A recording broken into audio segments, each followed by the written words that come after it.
The Mac Observer's Mac Geek Gab, episode 895 for Monday, October 18th, 2021.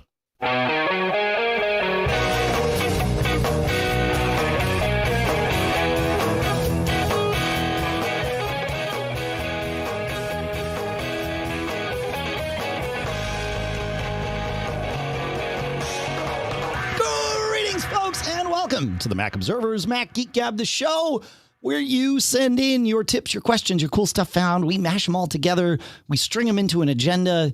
We loosely follow the agenda with tangential outbreaks from time to time because, you know, that keeps it interesting and fun and keeps us on track by being off track. But the goal is when we're on track, when we're off track, all of the time. The goal is that we each, every week we get together, that we each and every one of us, me, John, you, all of us, we each learn at least 5 new things every single time we get together. Sponsors for this episode are 3 new sponsors for us. Gabi.com/MGG, where you can, they've got this great little engine that will find you auto insurance without you having to do any of the work, which is awesome. We'll talk about that in a minute. SuperBeets.com/MGG, a delicious and healthy way to start your day. And I mean that, like I've tried these things, but we'll talk more about it. And then custom shades from HunterDouglas.com/MGG, where they're having a great season of style sale. And these are shades you can control with your iPhone. Yeah, it's cool stuff. All right, so we will talk more about that in a minute. But for now, here in Durham, New Hampshire, I'm Dave Hamilton. And here in Fairfield, Connecticut, this is John F. Braun. How are we today, Mr. John F. Braun? Above average. Stellar. I like that. We have been getting above average response to our survey at macgeekgab.com/survey. So thank you all for filling it out. We are starting. Preliminary results are in. And one thing is clear, and that is y'all want merch. So we will be making merch happen. We will have merch ahead of the Christmas season, ahead of the holiday season. You will be able to get Mac Geek Gab merch, assuming suppliers can deliver. But we're going to make it happen, John, right? Mm-hmm. Okay. They want merch. Yeah, I got my eye on somebody. So okay. All right. Well, we want to, yeah, we've got some ideas. It's good. It'll happen. It's going to happen. All right. You know what else is going to happen? We're going to talk about some quick tips because that, makes life fun. And I need to get to where I need to be in order to share quick tips with you. But the first one is from Pensacola Craig. I'm often, like all of us, frustrated when Apple rolls out some new feature in, iOS or macOS, doesn't matter. And it's like, oh, I wish I could do more with this, right? And then over time, they often deliver the more, right? And that has happened in iOS 15. I didn't even realize it. Pensacola Craig says, full transparency, this tip partially comes from a listener of Allison's NozillaCast. All right, great, cool. We're all one community. So yeah, absolutely. It's great. He says, one big pain for me has always been when setting text to a larger size via settings. Wouldn't it be awesome for some apps to support dynamic text sizing, but awful for others? Like I want it in Messages, but I don't want it in Safari. He says, well, the good news is iOS 15 now lets you set up some attributes, text is one, on a per app basis. One way to do this, and I think this was the one that was shared over in NozillaCast, is go to Settings, Accessibility, and under the General section, you will find per app settings. And you can add apps there to make customizations for those that are not already on the list. He says, but that's the hard way. And here's the tip that I will add beyond what has already been shared. He says the easy way, specifically for text size, is to add text size to Control Center. Once you've done that, you can swipe into Control Center while in an app and then control the text size for that specific app. He says the view is similar to iOS 14 with one additional control. You can set it for just the app you're in or for all apps. That's the easy way when using iOS 15. I like this. Yeah. Okay. So I'm definitely adding that to iOS 15's Control Center on my phone. Yeah, I could, because you're right. There are some apps where I would like it to be bigger and other apps where it's like, please no. And so you sort of had to, make Sophie's choice, right? And pick one or the other. Now we don't have to. It's beautiful. I love it. Thanks, Pensacola Craig. Good stuff. You know where Pensacola Craig sent that, John? Feedback at MacGeekGab.com? That's right. Pensacola Craig sent that to feedback at MacGeekGab.com. That's a beautiful thing. You can send to feedback at MacGeekGab.com too, just like Todd did, right, John? Exactly. And what did Todd send us? Well, here we go. I remember a long ways back that a listener asked about a way to import photos into the Photos app on the Mac and keeping the Finder folder structure in Photos, Albums /folders. Back to Gary Rosenzweig. Yeah, at MacMost. We just talked about him a couple episodes ago. Yeah, he does great work over there. Yeah. Well, we'll link to it. Yes. In the show notes, there's a video that shows you the surprisingly robust Photos import feature. So nice. That's great. So yeah, I guess it just got it now is part of the Photos app to be able to do that. That's great. Yeah. Cool. Thank you, Todd. I love these quick tips. It's great. This is where we learn, like, this is how we get to learn our 5 new things. Listener Bill was having a problem, and in it, he stumbled onto a quick tip. He said, I had an old iPhone 5 go a bit haywire. It was on its charger, but only at 1%. I plugged it into a different charger, and that helped. But then iTunes would no longer sync. It kept hanging at the final step. He says, I progressively ended up going as far as a factory reset with no restore, but my iMac still treated it as the same iPhone with the same sync issues. How did I fix it? I ended up syncing it to another computer. Somehow that forced the iMac to treat it as a new/different phone, and syncing finally worked again. So that's really interesting that even after a factory reset, the Mac knew that it was something it should try to, like, I'm trying to figure out where the data is stored that would allow another computer to reset it. I mean, if you factory reset the iPhone, theoretically, that would have wiped out anything on the phone. So is there something in, like, your iCloud account that ties a computer to a phone, or is a factory reset not quite a factory reset? Like that, these are the things that inquiring minds want to know. I like the solution, though. Like, that should not be overlooked, because that's great. Excellent. Good stuff, Bill. Thank you. I don't know. What do you think about that, John? I don't know. I've never really had syncing problems with my phone. So sure. Well, do you sync your phone directly? Like, I don't. It's rare that I sync my phone directly to my computer, via like cable or even Wi-Fi. I just sync with iCloud, and that's where my syncing happens. I have iCloud backups scheduled, and then also iMazing. Oh, okay. To back up my iDevices. Got it. And what about, like, when you want to put music on your phone? You don't use Apple Music, so do you have to sync that manually, or not manually, but locally? You have to sync that to your phone, correct? Yeah, but I don't really have much music on my phone. Got it. All right. Yeah. Cool. Thank you, Bill. I appreciate it. It's good stuff. Hey, moving into the cool stuff found segment here, I found yet another third-party app that is being used for vaccine and/or test, COVID test tracking status. We talked about, what did we talk about? Clear on a recent episode. We talked about that way of putting your Vax card in your wallet. It looks like, what did you say, John, that CES is going to use the Clear app to do it, right? I think you... Correct. Yeah, so the Clear app has venues, right, including CES, but also like, sports events and all sorts of stuff in there. So the Clear app's being used, and then I found another one called Bindle at joinbindle.com. There's no reason to join it unless you know you're going to an event that the venue or the event in some way uses it.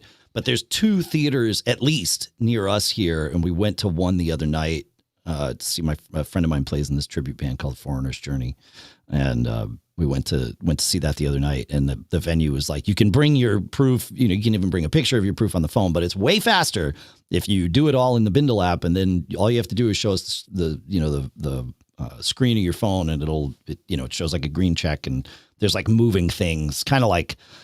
So that you're not just taking a screenshot or whatever. It's a real time kind of thing. But yeah, so there's yet another one. I'm curious, as I said when we first talked about this, which of these third party ways are going to be used and which are not. So it'll be interesting. It's fascinating. Anyway, so I just figured I'd throw that out there, that I'm actually seeing it in the wild, that an app is being used. So, because thus far, up until now, any concerts or anything I've gone to, it's just been, bring your card, bring a copy of your card, or show us a picture on your phone of your card. Like that was the first time that I've actually seen a venue say, we accept the app, and even in this case, prefer it because it's more efficient. Really? Yeah. So I have not yet had to present my proof to get in somewhere. It's just kind of the honor I think system. that theater down the street from you, a friend of mine played there. Was it called the One Theater or something? The one we walk by all the time by the train station in Fairfield. Oh, Fairfield Theater Company. Yeah. FTC. Yeah, that's it. Yeah. I think that one, at least for some events, requires vaccination. Because a friend of mine played there recently, and I remember seeing that they required that. So they have a lot of good events there, man. I'm surprised you're not there more often. All right. Andrew has a cool stuff found for us, John, and it is for users of Synology. He found this app called DS Manager Pro, which is a third-party app for using and managing your Synology DiskStations. So it seems to do quite a bit more. It's got a Mac app, which is cool, and of course iPhone and iPad apps as well. But you can sort of see what's going on, and you can even do some controlling of like logging certain users out and changing some settings and things like that. Yeah, it is free with in-app purchases, and I think the in-app purchase is like $10 to unlock everything. I had it up before, and now it's gone. So, but yeah, I think that's about where it falls. So yeah, DS Manager Pro. And so obviously we'll put a link to it in the show notes, and you can go download it for yourself and check it out because, freemium. We love it. Thank you, Andrew. Cool. Do you have any cool stuff? I've got a bunch of cool stuff found to go through here. Do you have anything to add to the list yet for this week, John? No. Okay. The next one comes from my friend Billy, who wanted and found a way to store his music library in the cloud. So similar to what Apple Music subscribers can do with iCloud Music Library, but he is not an Apple Music subscriber. And Google changed the way they were doing things, which is where he stored it in the past. Now it's all moved to YouTube, and the cost structure wasn't attractive to him because he's just got tons and tons of his own music that he's ripped. And he found this thing, John, called iBroadcast at iBroadcast.com. You can, if you go to project.iBroadcast.com, that's the link I'll put in the show notes. That kind of explains a little bit of it. But it is your music library. You upload it, right? So it's not a streaming service in the sense that, they have all the songs and you just, pay to do it. In fact, you don't have to pay them anything. You upload all your stuff. If you use the free account, you get they will stream or download, and they do have iOS clients, and they've got a Mac client for uploading and all of that good stuff, and a Windows client and a Linux client. And the free version gets you streaming and downloading at 128K, and then the premium version increases that substantially. And I think it's $4 a month, $3.99 a month for that. It's a relatively new service. It's growing. They're privately funded currently. But it's pretty cool. Like Great little thing to find. Of course, the other alternative, one other alternative, not the, is if you have a Synology DiskStation, you can put it all there and then use AudioStation or even Plex or to play your music, on your devices when you're not around. So if you've already got a Synology DiskStation, that's the way I would do it. In fact, that is the way I do it. But if you want to put it in the cloud, then Project iBroadcast is a great option. Yeah. So, yeah, it's a good find. I like it. Pretty cool. Had you ever heard of that before, John? Negative. Yeah, same. Right. Yeah. A family member is heading to Italy for about 6 weeks. And so we needed to figure out what to do about cell service for that, 6-week time frame this winter. And I pulled the Twitter hive mind and was turned on to a website called eSIMdb.com, where you go and type in the country name, and it will tell you all kinds of eSIM providers for data. And you can sort by, how many days you need it or the price per gigabyte. I find that sorting by price per gigabyte is the best way to start this, and then kind of filter it down to, okay, well, they're going to need 30 days. 30 days isn't quite enough, but maybe that's the right plan. You do that twice or whatever. And, there's services I never knew of because I don't live in Italy. Like, I knew of TruePhone, and TruePhone may well be the right answer. But there's also Airalo, AIRALO, and UBG and Orange. And probably others if I scroll down the list and start letting it get more expensive, like Mogo, eSIM, and things like that. So great little resource for this. And of course, eSIMs make this way easier than it used to be, because you don't have to go and get a local SIM the moment you step off the plane. You just do it with an eSIM, and you download the app in advance when you have control over things. And so, but it is an interesting thing. We've been talking about whether or not a data-only SIM is enough. They're on Mint Mobile, which has roaming in Italy, but you pay for it, and it's fairly expensive. That's sort of one of the trade-offs of Mint, is you save. We're as a family, we're saving literally I don't know if it's thousands a year, but it's well over $1,000 a year. It's probably close to $1,500 for 4 of us. And but they don't have just built-in, baked-in roaming like a T-Mobile does, where you can roam for 100 different countries without doing anything different. But of course, you're paying triple every month for that luxury. And if you need that luxury, then perfect. It's great. But for the 1 month you need it, doesn't make sense to buy it all the time. So so the question is data only going to be enough? And I think the answer is yes. With certainly iMessage is fine, because that's just using data. And then there's FaceTime, of course, for us Apple users. But there's also WhatsApp and, Zoom and Skype and, lots of other data-based services, not database services, data-based services that can get you there, so, and then maybe load up $20 on there for the, quarter a minute phone call that you might have to make occasionally here and there, and you're covered. So it's in that way, it's way easier than having to get a local SIM with a local number and all of that good stuff. So anyway, that's I thought eSIMdb was a great place to start, but it seems like TruePhone is probably, well, I don't know. We'll see. We'll find out. I'll keep you posted as things progress. So yeah. I never heard of eSIMdb before. So I actually had to solve a Skype issue for a family member. Okay. Mr. Braun. Well, here's the tip. Playing left field. No, go ahead. Yep. Here's the tip. So, my mom wanted to has been using Skype to talk to relatives over in Germany because it's free. Yay. But she tried recently and she was able to hear and see the other person, but the person on the other end could see but couldn't hear my mom. And it's like, okay, what's up?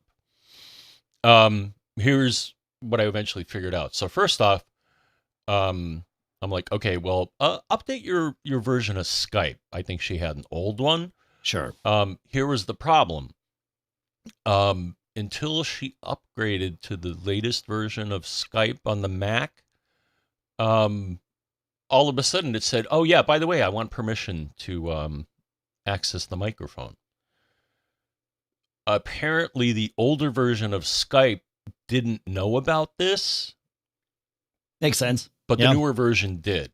So that was the way to solve the problem. Yeah, Zoom is, Zoom's been adding features left and right. Mm-hmm. And I find Zoom way better than Skype. I recommend to your mom and anybody that's doing like that kind of thing, try out Zoom. You get 40-minute, for the free account, you get 40-minute calls for free. And sometimes it'll even extend those for you. But anyway, Zoom, I think as of November 1st, is enforcing an update schedule where you have to be using a version of Zoom that is no more than 9 months old. Mm-hmm. And it's because of, certainly things like this. That sounds like there was an API that Skype chose not to use in the past and then obviously did. Who knows how old her version of Skype was, right? But with Zoom, they're adding features left and right. And if all the clients are incompatible, those features get a little bit, sideways. So maybe it would be good for Skype to do that. I think it's a great idea, though, for you to enforce that policy upon yourselves. And I'm a big fan, as you all know, of Mac Updater. It's the main way I find out about updates for apps on my Mac, including Mac App Store apps, because the App Store doesn't always show me when an app needs an update. And this is true on all 4 of the Macs that I manage here in the house.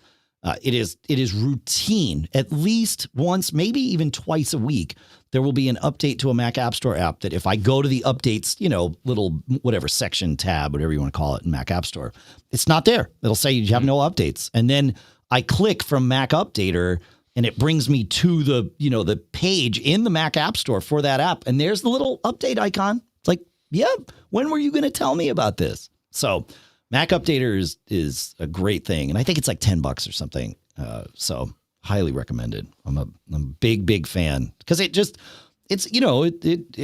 checks everything. It's great. Love it. But yeah, keep your video conferencing or your video chat apps up to date for sure. For lots of reasons, probably security too, I would imagine. All right. I went to PepCom yesterday, John. We record this on Fridays, as you know, or as I think you folks know. Live.macgeekgab.com is where you can go and join us when we're recording. And you can go to macgeekgab.com/calendar to subscribe to our calendar that we use for when we have recordings scheduled, so you can know that it's time to join us. You could also get the Mac Geek Gab app because that you'll get a push notification when we are recording live. So, there's lots of different ways. But at PepCom yesterday, I saw many things, but there's 2 I want to talk about. One is from the folks at Ampere. I think it's Ampere.shop, AMPERE.shop. And they've made all kinds of great, cool things over time. But what they've got now is a new product line that they are calling Dusk. And there are 2 products in the line, Dusk and Dusk Lite. And these are smart sunglasses, or as they call them, app-enabled electrochromic smart sunglasses. They do a couple of things. The Dusk and Dusk Lite. So it's $295 for the Dusk, and I think $195 for the Dusk Lite. These are non-prescription sunglasses so far. They may, of course, add the option for prescriptions. But the thing that they both do is you can control the amount of tint of the sunglasses with a slider in your app. You can also set presets so that you can just tap it on the side. They kind of look like Wayfarers, these glasses. They don't look overly bulky or like, clunky or anything like that. They just look like pretty normal, sunglasses. And if you don't know what Wayfarers are, That's what Tom Cruise wore in Risky Business. And if you don't know Risky Business, then ask your parents. And that's all basically all the Dusk Light does. The non-light, the Dusk, also has sound capabilities with speakers and a microphone. So you can use them for calls, but you can also use them for listening to music or podcasts or whatever. And of course, it's just sound coming out of the frame of the glasses, so you don't have anything, sealing off your ears and blocking you from the surroundings, which could be a good thing. Of course, rewind back to last week, people like Mr. John F. Braun and pretty much any other human with ears will be able to hear your music if you are using these glasses, because it's not directed into your ears. It's just directed into the air around them. So bear that in mind. But yeah, I thought that was pretty cool. I like those folks. They're always doing interesting things over there at Ampere. So yeah, it's good. Thoughts on that, John? Did you check that out yesterday or not? Was that one you skipped over? I skipped that. Yeah, that's good. That's what I love about, there were at least 3 of us from the Mac Observer team there at PepCom, you, me, and Jeff Butts. And I think there may have been others. I didn't run into you in any of the Zooms, but I ran into Jeff in a couple of them. But, it's like, it's a 4-hour event or something. But, the second thing that I found there rewinds us back a little over a year to when I mentioned this company called Thermacell that has these really effective mosquito repeller units. The ones that I was talking about last year, these little butane powered units, and you put like a little pad in them that the butane sort of heats up, and then it effervesces this. It's something that's based upon like chrysanthemum oil or I don't know, something, but it keeps the mosquitoes away. Like it really works. They now have the Thermacell LIV, L-I-V, which is a permanent, you can move it around and you can install it yourself, but it is meant to be permanently placed in your yard or, around your patio or on your deck or whatever. And it's a system that is Wi-Fi controllable that does the same thing. It uses a slightly different method of repelling mosquitoes. It's still you put a cartridge in there, and the cartridges are like $49 a piece, and they last for like 100 hours. But similar kind of, same effective thing. But they connect to each other and to Wi-Fi so that you can control with schedules and things like that. They expect to have them shipping in February, so ahead of the summer season, at least here in the United States. So, and it's meant to be outside all the time. They're from, they say Boston, but really they're from Bedford, Mass, I think is where they are. So if they say it works all year round outside there, you wouldn't be using it in the winter, but you can leave it out in the winter is the point. And it survives and works fine the next spring and summer and fall. If it works there, then it'll work pretty much anywhere. So it's pretty cool. I was stoked to see that. We might be tweaking things in our yard here and have a use for that. So excited. I don't know. Pretty good stuff, huh? I don't know. Indeed. Any thoughts on any of that, Mr. Braun? No, I saw a couple of things. Okay. Here are things that caught my attention. Sure, yeah.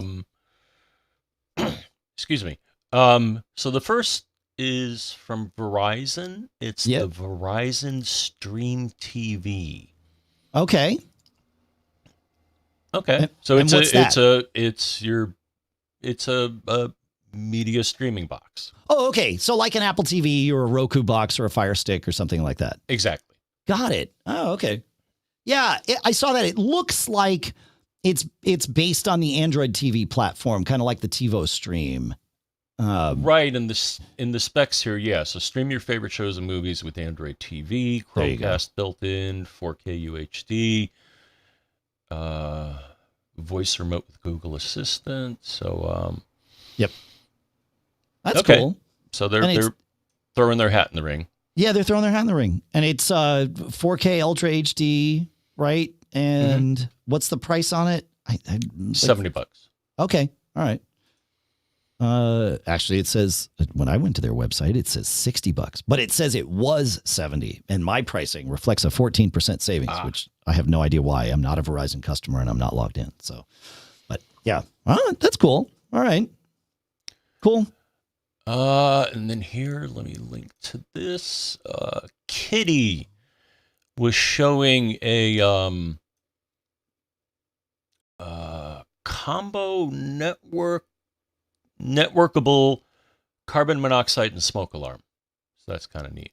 I have their older unit, and it doesn't really network, but apparently the one that they just announced does. So interesting. All right. That's cool. Like when you say network, there's two types of networks that could happen with smoke alarms. One is the network in your house of electrical cable that I think building code requires, at least nowadays, requires them to all be synced together so that if one starts going off, all the rest of them know to go off.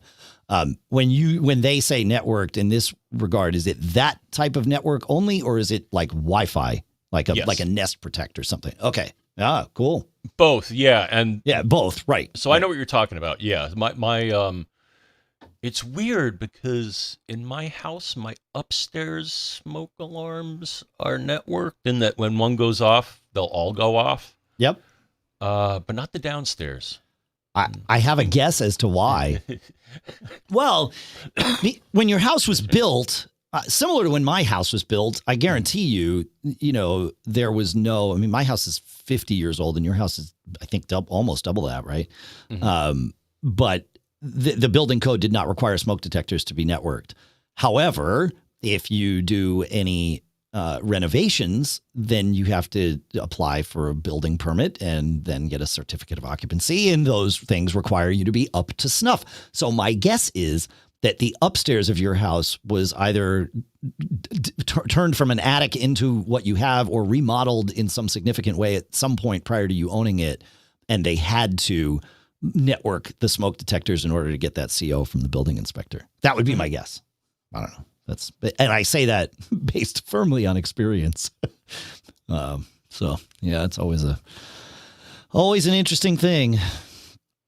So yeah, what's this Kidde smoke alarm? They call it the smart smoke alarm. Ah, okay. All right. Cool. Nice. I like it. Fun stuff. Yeah.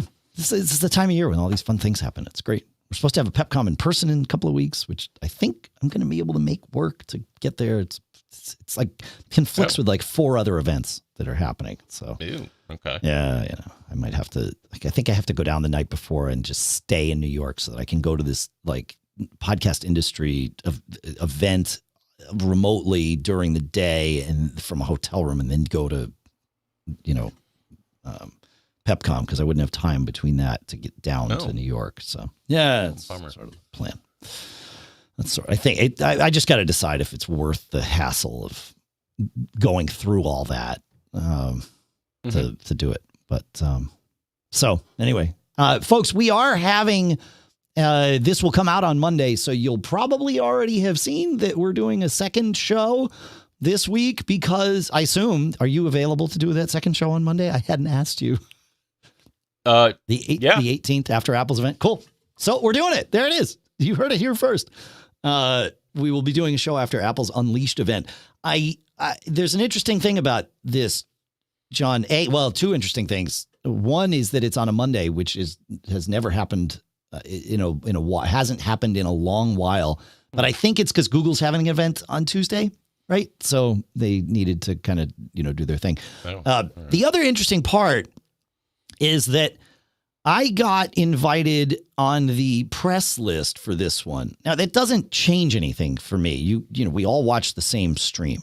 It's just the timing of when you get the things. The press list comes out first at like whatever, noon Eastern or 1 Eastern. And then the other invites come out, a few hours later when it makes it to Apple's main mailing list. I do not always get invited on the press list to events in person or remote. And so you can read into that with me if you like, that, so I'm on the sometimes press event list, which is fine. Years ago, I gave up on trying to chase, how to be on the different lists and all that stuff. But it is interesting that this is the first one there was 1 or 2 last year that I was on the press list, but the ones this year, the WWDC one and the one before that, I wasn't on the press list. And so this tells me either that, something happened internally and they reshuffled things and there's no speculation to be had, or we could have fun and speculate that it means that this is definitely about the Mac and they wanted to make sure we were on the list. So I like going with the latter because I'm pretty sure it's going to be about the Mac and, specifically about M1, the next generation of Apple Silicon in hopefully a larger screen iMac and a larger screen MacBook Pro. That would be, and I think obviously all the rumors are kind of pointing to that. So I'm excited about this one. You might have stuff to buy, John. I know. It's good. Speaking of stuff to buy, I would love to talk about our 3 sponsors, if that works for you, my friend. Fantastic.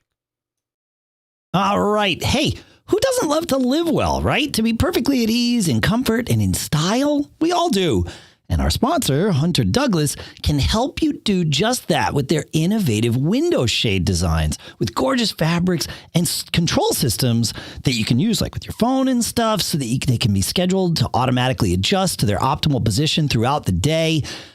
The way their shades diffuse harsh sunlight to cast a beautiful glow across the room, some of these pictures look amazing. I really want to check these things out. The idea of being able to enjoy the view outside the window while protecting your privacy inside, right? They take care of that too. And they also have superior insulation that the shades provide that keep you warmer in the winter, cooler in the summer, and lower your utility bills. When you tap into Hunter Douglas's PowerView technology, your shades can be set to automatically reposition for the perfect balance of light, privacy, and insulation morning, noon, and night. I looked into this. This is really cool stuff to be able to do that and just have it happen automatically. You set your thermostat to do this stuff automatically at different times of day. Well, your shades are part of that, again, both for privacy, but really for heating and cooling your home and managing that and making things more efficient. So you can live beautifully with Hunter Douglas, enjoying greater convenience, enhanced style, and increased comfort in your home throughout the day. And do that by visiting hunterdouglas.com/MGG today to take advantage of their Season of Style rebate savings event. That's hunterdouglas.com/MGG for limited time savings. This offer expires December 6th of this year, 2021. So go check it out. Our thanks to Hunter Douglas for sponsoring this episode. Listen, it's crazy how fast the prices of just about everything are rising. Gas, groceries, clothes, you name it. And all the experts are saying is that it's going to get worse before it gets better. And, it's nice. We always look at all the ways that we can cut costs to save where we can. And our next sponsor, Gabi, is how we're going to do that with auto insurance. Auto insurance, the shopping for it sucks. If I get this, you get this. Well, good news. So does Gabi. That's why they do all the work for us. Things that would take days or weeks, Gabi does in minutes. Because Gabi, I went and checked this out. It's really cool the way they do this. It's super fast. Gabi uses your current policy to compare your current coverage with 40 of the top insurance providers like Nationwide and Travelers and, all those. And then they're the one true comparison platform with fast, verifiable quotes, not ballpark guesses, right? They're actually getting you quotes. And because Gabi uses your current coverage, they only show you policies that are the same or better than your current coverage. Many of them, of course, at a lower price. And Gabi is free to use. And listen, you're going to give them, your personal information. It includes your email and your phone number. They never sell your info. They never sell your info. So there's no annoying spam or robocalls or whatever. So like it's done with me, Gabi can help you find the right policy. People who switch to Gabi save on average $80 a month versus their current policy. $80. It's not just the Mac Geek Gab family that loves Gabi. Gabi has been featured in TechCrunch, Forbes, and USA Today. Start saving on your auto insurance today. Go to gabi.com/MGG to start saving today. It's totally free. That's GABI.com/MGG, gabi.com/MGG. Our thanks to Gabi for sponsoring this episode. Much as we like to talk about a world where we don't have to experience time linearly, we do. It's how it works. And it seems as though time progresses, there's a little more fatigue at times, a little bit of lack of endurance that sometimes can't always be fixed with more and more caffeine, especially if you're someone like me, right? So Our sponsor, SuperBeets Heart Chews, are a new way to start your day. They're super tasty, and they give you the energy you need and are actually good for you. So no more afternoon coffees if you're into that. No more energy drinks. No more candy for that quick pick-me-up. Add 2 delicious plant-based SuperBeets Heart Chews to your morning routine. Like I said, I've done this. They are delicious, and they promote heart-healthy energy throughout your day without that caffeine crash. Very cool stuff, and you can do more for your heart and treat yourself with these SuperBeets Heart Chews. Join over 1 million customers, get free shipping and returns, get a 90-day money-back guarantee, and right now, you can get a free 30-day supply with your first purchase at superbeets.com/MGG. Go to superbeets.com/MGG. One last time, superbeets.com/MGG. And our thanks to SuperBeets for sponsoring this episode. All right, John, it's time to do some questions and tips. And I think it's actually time to do some iCloud stuff. You want to take us to Steve? Yes. So, Steve is going to give us a tip so you don't get caught. Okay. That's a good place to start. So here he says, like this guy. Yeah. Since I upgraded to iOS 15 on my iPhone, I realized that even if I was on Wi-Fi and my router was configured to use Cloudflare DNS, that my devices were able to access sites that should have been prohibited. When I investigated, I realized that the culprit is the iCloud private relay. If you let the default of settings for the DNS in your Wi-Fi settings as automatic, iOS will use the private relay's default DNS servers. Go there on your device to see the message on top. I've not yet investigated how to force things otherwise, but it may be good to know if you expect that behavior and see it act another way. Yeah, that's interesting. I like that. Yeah. So, it makes perfect sense because the whole idea behind private relay is that what you do on your phone and your Mac, once we have it with Monterey, is yours. And no one, not even the people who administer your network, should be able to see what's going on or control what's going on. So that this makes perfect sense. The problem, of course, is when you want that control. So you could disable private relay on your devices to do that. As a network administrator, you can also effectively disable private relay. And I don't have it in front of me, but there is a way to, what you do is you block lookups to, I think it was 2 Apple domains. You set them on your network to route to null or something to not look up. And as soon as you do that, iCloud private relay will be like, I can't work on this network. Do you want to go ahead and continue using this network without iCloud private relay, or do you want to try and use a different network, which is a good, that way the user's still aware. But yeah, you might, from a parental controls standpoint, you might want to block iCloud private relay. So I'm going to, I can't remember, but I'm going to put it in the show notes, and we'll put a link in there as to how to block iCloud private relay. But there's, I think it's at developer.apple. It's one of the articles at developer.apple.com. It's titled, I think I've got the right one, Prepare Your Network or Web Server for iCloud Private Relay. The fastest and most reliable way to tell users that you want to block access to private relay is to return a negative answer from your network's DNS resolver, preventing DNS from resolving. And it's for 2 things. It's mask.icloud.com and mask-h2.icloud.com. So, yep. All right. So we do have the answer. I like it when we do that. It's good. Okay. Interesting. Yeah. Makes sense though. Like that's that's how it goes. Yeah. All right. Jim had do we have more on that one, John? Nope. Okay, cool. Jim had a question about private relay, and really it can be boiled down to, could you please explain How does Apple's iCloud Private Relay work? How effective is it in hiding your ID and location as compared to a VPN? And what other benefits, if any, does it provide? So I will link to my article that I put together right after WWDC when I dug into all this stuff. But iCloud Private Relay, it's similar to a VPN. In some ways, it's way more secure than a VPN, albeit with less granular control over how things are working. So it's different. A VPN, generally speaking, you connect to, your device creates a secure tunnel to some computer that is a VPN server out there somewhere, right? And this computer could be owned by, Nord or ExpressVPN, or it could be owned by you, right? Your router or your, if you have a DiskStation or something, it could act as your VPN server.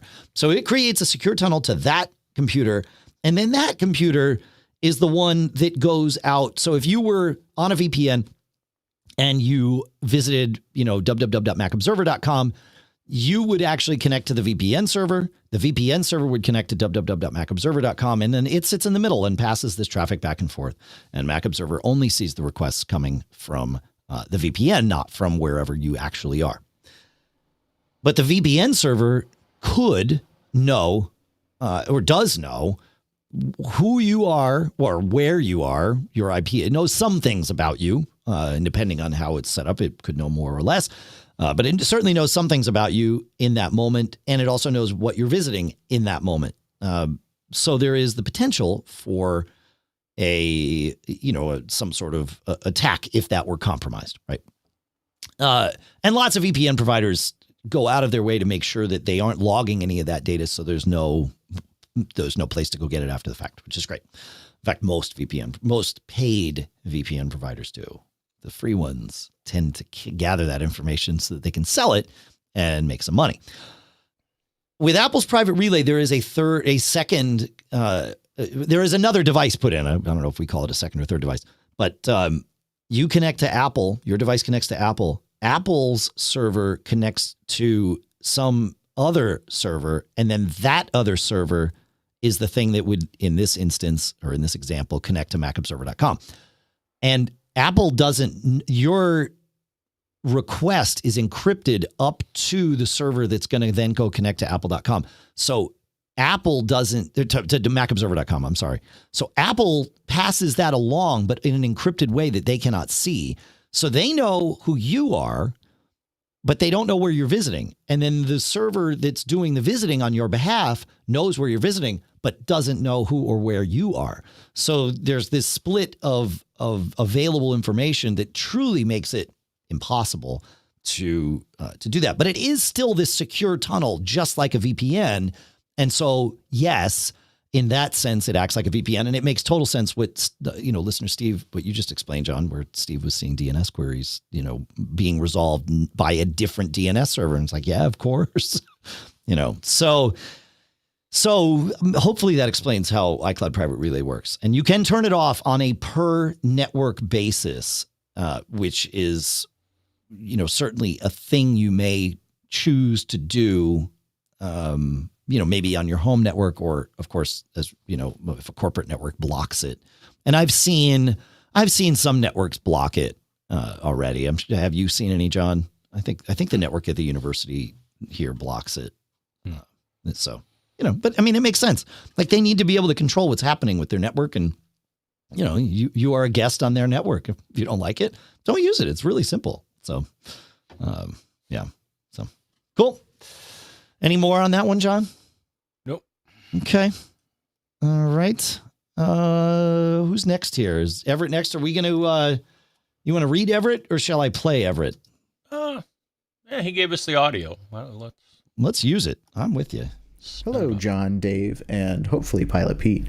I just wanted to send you a quick note about the custom email domain option for iCloud Plus and my experiences with it. The issue that I'm currently running into is that I have previously organized my email by what email it was sent to. For an example, if it was sent to Everett@mydomain.com, it would be placed neatly into my inbox. But if it was sent to Amazon at mydomain.com, it would be sent to the Amazon box.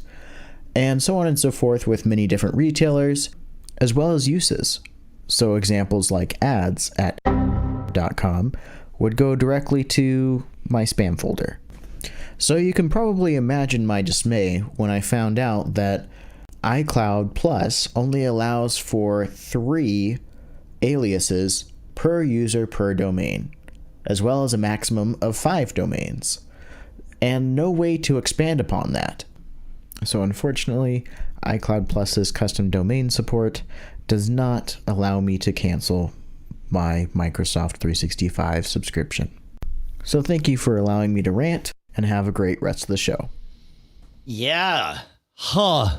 Okay. I mean, what did we say? The first little quick tip about the text sizing. There's things when Apple rolls it out, I want more. Then sometimes later we get the more. So this may become one of those things. It wouldn't surprise me, right? Mm-hmm. You know, so was there more to it than that, John? I thought he had written more. He said, yeah. He added in the written part of it. He says, no, they also don't allow for a, plus designation like Gmail, which is a quick tip we've done before, where if you have, whatever, Dave at gmail.com, which is not me. Dave Hamilton at gmail.com is me, but it is such a useless address because so many other people think they have it, that it's almost useless to me. I still keep it, though, with an autoresponder on it saying you didn't reach the Dave Hamilton you're looking for. Anyway, I digress. So davehamilton@gmail.com does go to me, essentially.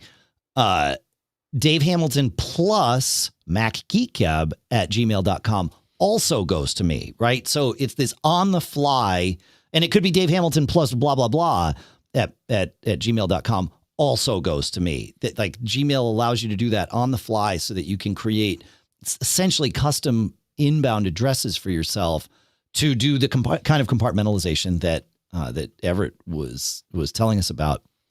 And iCloud, custom domain, iCloud Plus custom email domains also don't allow that. So yeah, maybe they'll get there. I mean, it's new, right? And what they're offering, John, I think is probably more than what, let's say 90% of the people would need. I don't know, maybe less. If you're doing a custom domain, you like that sort of puts you into power user camp already. Mm-hmm. You know what I mean? Like, yeah. Huh. I recommend everybody does custom domain, by the way, so that when you change providers, you can just take your email doesn't have to, it doesn't have to be, you don't have to mess with it. Your email is just you. Not, you at, yourprovider.com or you at yourcompany.com, because, those two things can change. So unless you own the company, I guess, well, actually, I guess even that could change, right? If you were to sell a company or something. So anyway, yeah. Yep. So avoid headaches. Use a custom email domain that is like yours personally. That's my advice. And iCloud is a great way to get started with that, right? iCloud Plus, because they do make it easy, but now you know the limitations. I don't know. What are your thoughts on that? No. You don't use a custom domain for you. I mean, obviously you have your Mac Observer and Mac Geek Gab addresses, but you don't have your own. No. I'm curious how many of you out there, let us know, feedback at macgeekgab.com. How many of you out there are using a custom domain for that reason? Not, I mean, obviously if you have your own business or, you work for someone else, you're going to almost certainly be using that, but I'm curious how many people out there are doing it. So, all right. One last thing on iOS 15 comes from listener Greg. He says, there's a great new feature for recovery options in iOS 15. It's iCloud Data Recovery Service. It's an interesting service, and it's you can look it up at apple.com. They have a support article about iCloud Data Recovery Service. iCloud secures your data in the cloud by storing it in an encrypted format. If you forget your password or device passcode, iCloud Data Recovery Service can help you decrypt your data so you can regain access.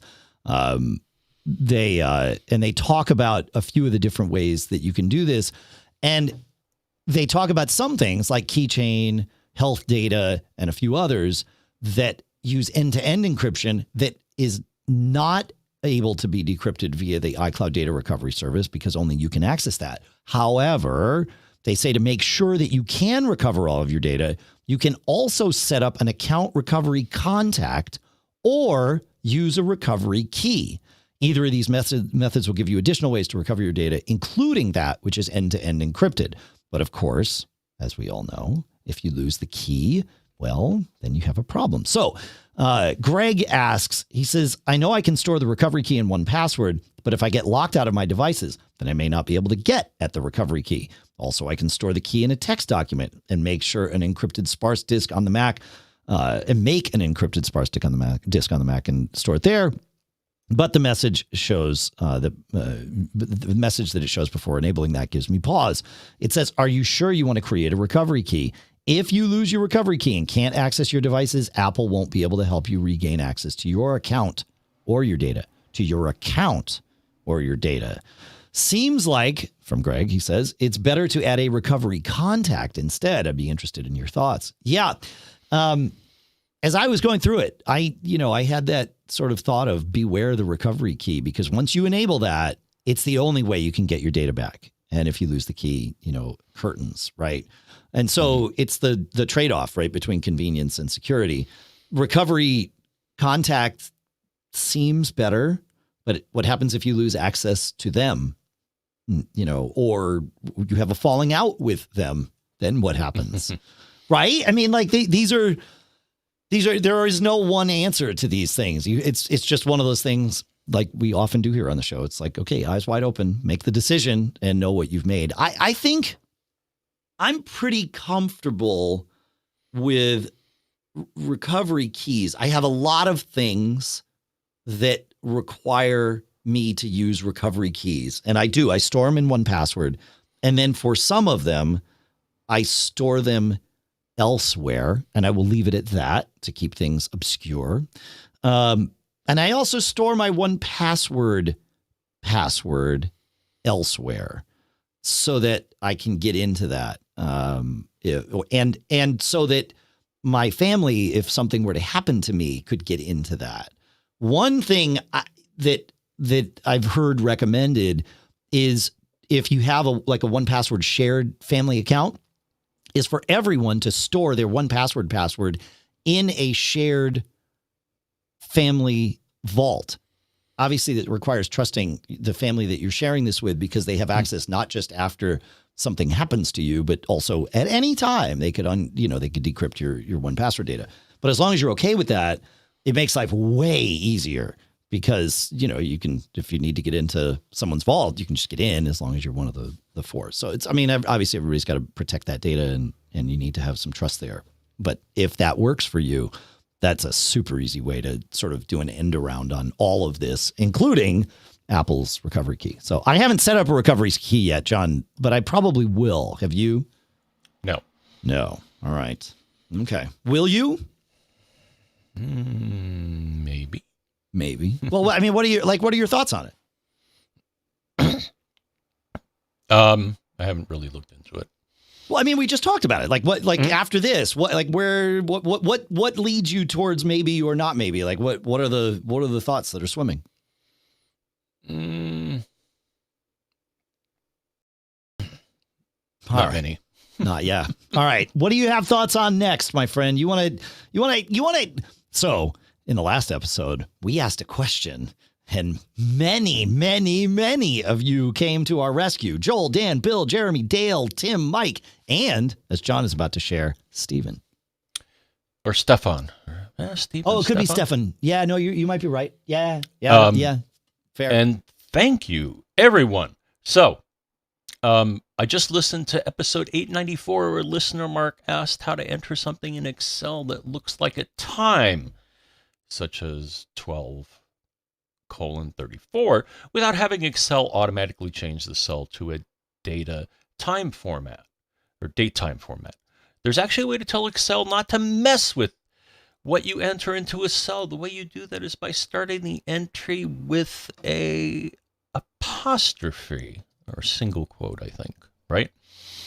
Yes, right. The thing next to the return key on most Apple keyboards. Yeah. Yes. Yeah, the one next to the return key. So if you type in single quote 12:34, it tells Excel to store the contents exactly as you have entered them. I hope this helps. Yeah. And, John, I tested this not only in Excel, but also in LibreOffice, which is the free Excel clone that I use on my Mac, the Office clone, really, that I use on my Mac, which is fantastic, by the way. I know we've talked about it on the show before, but so great to be able to run Excel without, paying for Microsoft Office if you don't need to. It works there. It works in Numbers. It works in Google Sheets, the web Google Sheets thing. And it also works in Synology Drive, which has its clone of that same sort of thing. So this is a universally, at least as far as I could tell from, Dave's point of view, but I tried to go pretty wide with it, and it tested out exactly the same everywhere. If I I tried it with 1444 because I wanted to see what it did to the time. And yeah, sure enough, if I just typed in 14:44, and I looked back at it, it was 2:44 p.m. But if I did apostrophe 14:44, it just stayed as 14:44, which is great. So I can't believe I lived this long without knowing that Excel/spreadsheet trick. So, yep, it's good. All right, what else do we have? We have time. This is good. You want to take us to Mark quick? It's probably nothing that anybody will ever help anyone, but it's super interesting. Well, you never know. You never know. Yeah. So Mark says, crazy as it sounds, disabling the screensaver on my 2020 MacBook Pro, running Big Sur, fixed my built-in keyboard issue with extra spaces and accent characters mentioned in 894. And he says he found this solution on the internet because other people had the same problem. That's the most surprising part to me. Is that why is this an actual solution? It's crazy. It's a bug. Yeah. Or a feature. Yeah, well, I'm curious if everybody were you all using the same screensaver? Why is this a thing? Mm-hmm. What? I'm flabbergasted. I don't get the connection between screensaver and keyboard input weirdness. Right. Your screensaver is not running when you're typing on the keyboard and maybe that's it. Is it watching to know? Okay, so let's think about this. Your Mac is if you have a screensaver enabled, it needs to know when you've stopped engaging with your Mac, right? In order to know when to turn on the screensaver. And so something about that must be monitoring keyboard input as well as, mouse input. And those would be the two main things. So maybe, okay, all right, this is less detached than I initially thought. But even still, how is this a bug? I don't know. I guess you'd say that about a lot of bugs. Fun. All right. Let's go to Lauren, John. You're on a roll here, man. So keep on trucking if you don't mind. All right. So Lauren, there we are.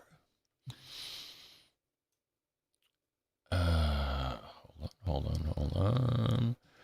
All right. Hi, John and Dave, and possibly Pilot Pete. Thanks for the podcast. Okay, you're welcome. I'm always excited when it comes through my podcast app. Well, so are we. I remember a while ago. Everything worked. I remember a while ago, y'all had talked about some OBD-II devices for your cars, and I was wondering if you could give me your recommendations on those. Thanks for always making sure that I learn new things every week. So I have one, Dave, believe it or not, I still have the box. I got an OBD-II scanner from CarMD. And the label on the box says, yeah, come see us at Macworld Expo 2010. You know what, John? I believe it when you tell me you still have that box. It's one of the things I love about you. Yeah. Unfortunately, it looks like they don't do consumer anymore. So, but I just wanted to mention that. But then what's funny, Dave, somebody must be looking over my shoulder because I was flipping through Instagram and all of a sudden got an ad for an OBD-II scanner for free. Believe it or not. Well, that sounds good. Well, I had to pay 99 cents for shipping, but all right. Okay. And they have various offers, but it's fixd.com. Okay. And apparently they've been doing this for a while. So I ordered it. Checked out the software. But it seems like a good basic OBD-II is onboard diagnostics.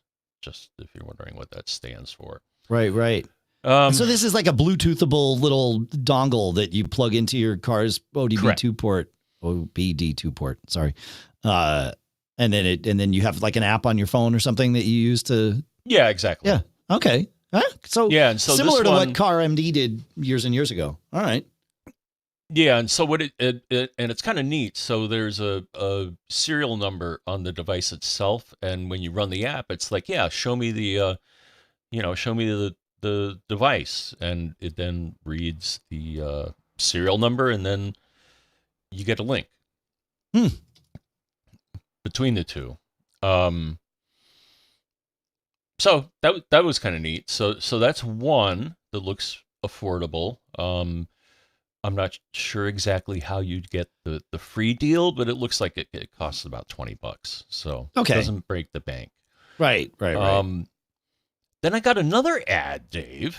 It's like, okay. Everybody's looking over my shoulder, man. You need iCloud Private Relay, man. Yeah. Yeah. Actually, I don't mind. So, every now and then you'll get a prompt. Sure. On iOS saying, "Hey, are you okay with me tracking you?" And I'm like, "Okay." John, that has nothing to do with this.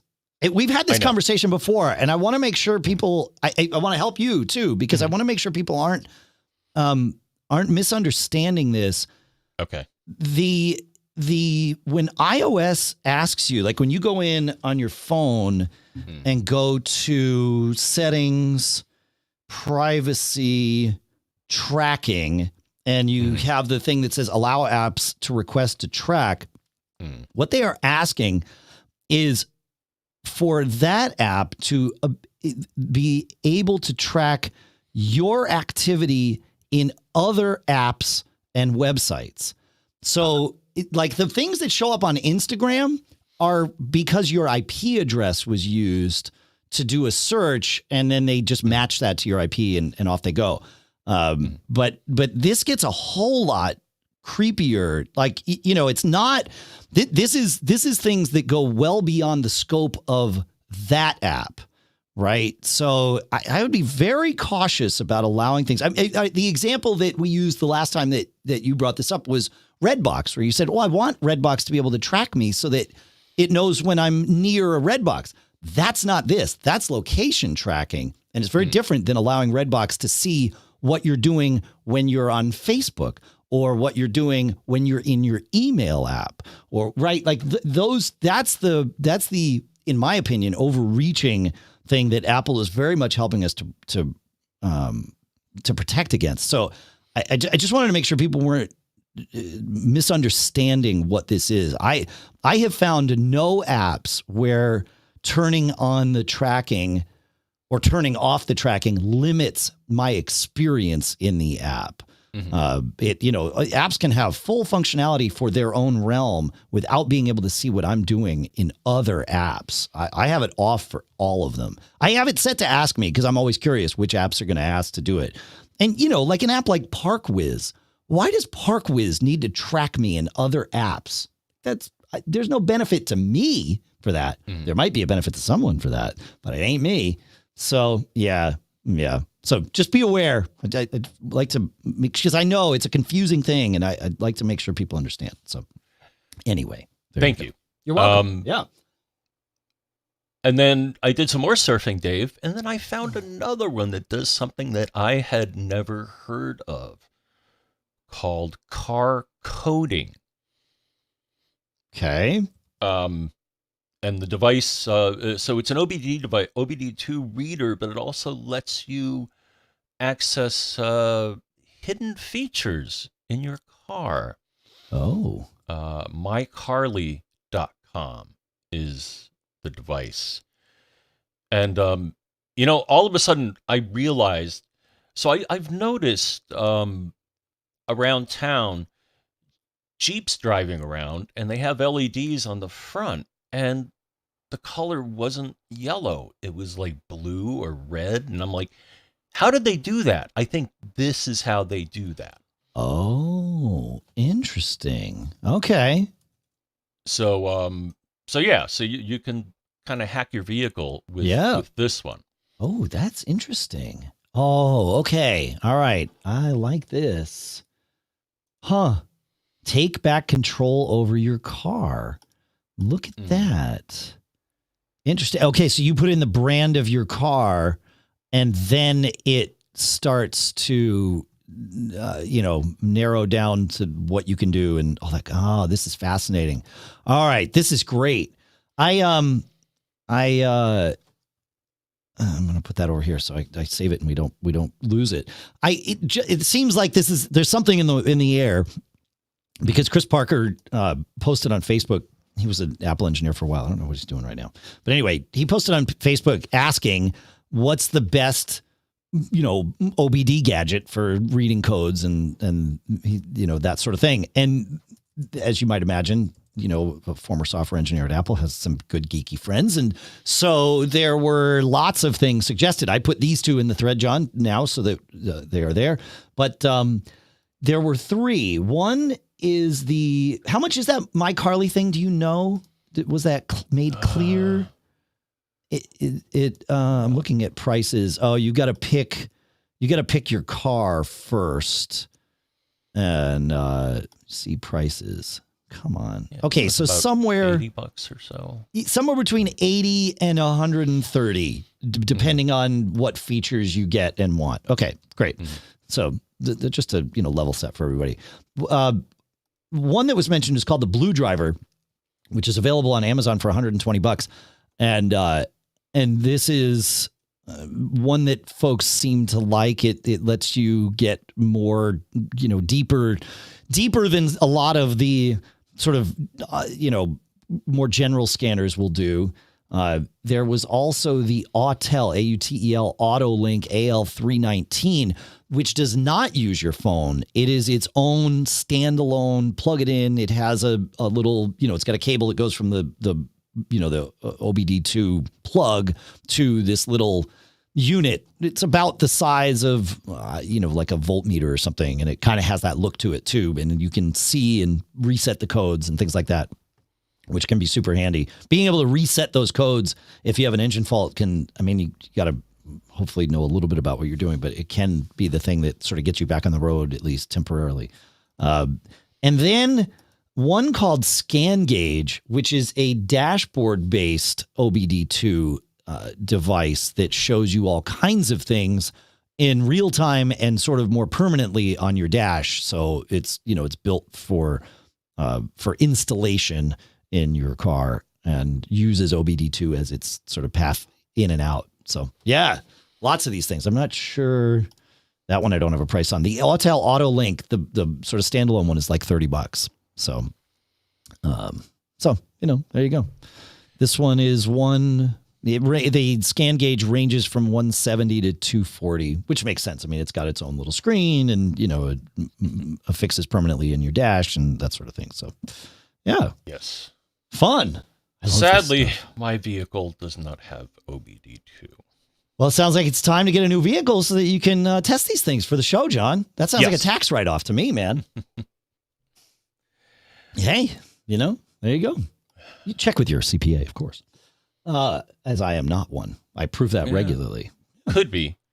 But I could my be a car CPA, but I'm does not. have OBD, but some call it OBD 1.5. Okay. And I figured out how to activate it. So Okay. there's a data connector in my car, and if you short 2 pins in the connector, it all of a sudden starts flashing lights on the dashboard. And if you have the magic decoding chart, you can tell what it means. Sure. Oh, that's good. That's good. Cool. A pain versus OBD. I mean, I'd like to have OBD. So yeah, no, I guess I'll have to. It's buy time. a new car. Yep. That's going to be the thing, folks. That pushes it over the edge. That's also the thing that pushes us over the edge. This episode is over. I mean, we'll say goodbye. We're not just going to, ghost you. We'll be here next week. In fact, we'll be here on Monday again after Apple's Unleashed event. We will unleash an episode with our thoughts and reactions. So, yeah, it'll be fun. Hope you'll join us, and you can at live.macgeekgab.com. I put it in the schedule, I think, for 3 p.m. Apple's events, 3 p.m. Eastern, sorry. Apple's event starts at 1 p.m. Eastern. We will be here shortly after the event ends. So it might be 3 p.m. if their event goes, till whatever, 2:30, 2:45, but it might be earlier than that too. So you get the hot take from us. We try to be reasonable about it. We might not be, though. We might be totally gaga. We might have to go order lots of computers and then go do our thing. I missed that last time, right? I missed ordering my iPad. Thankfully, it's still arrived. Love that iPad mini. That's great. All right. You got anything else to say to him before we shuffle off for this particular episode? I don't think so. Okay. Thanks for... Oh, go ahead. Yeah, I mean, always, I like to say thank you. So thank you for listening. Thanks for sending in all your great stuff. I mean, this is what keeps this show going. We've been doing this 16 and a half years, and you started participating on episode 3 simply because we didn't ask you in episode 1. We did in episode 2, and then, episode 3 was where you shined, and you've been shining ever since. So, you really are the reason that the Mac Geek Gab community exists, because you are the Mac Geek Gab community. But you ask us all these great questions. Yes, we have to go and do some research and figure things out and, cull through it all and make sure everything is, good. But you help with that, too. It's fantastic. We love you for that. So thank you. Make sure to go check out our sponsors. Of course, MacGeekGab.com/sponsors. I just updated that page, so all the deals are current as of 2 days ago or something like that. So that's always a good thing. But, of course, the sponsors that were in this episode, HunterDouglas.com/MGG, SuperBeets, BEETS.com/MGG. And Gabi, GABI.com/MGG. So go check all those out. Check out MacGeekGab.com/sponsors. Thanks to all of our premium members, MacGeekGab.com/premium. And, yeah. Have a good one. Have fun. Enjoy your day, your week, your weekend, your evening, your morning, whatever it might be. And while you're doing that, John, you too, really this goes for all of us, is don't get caught. Made up.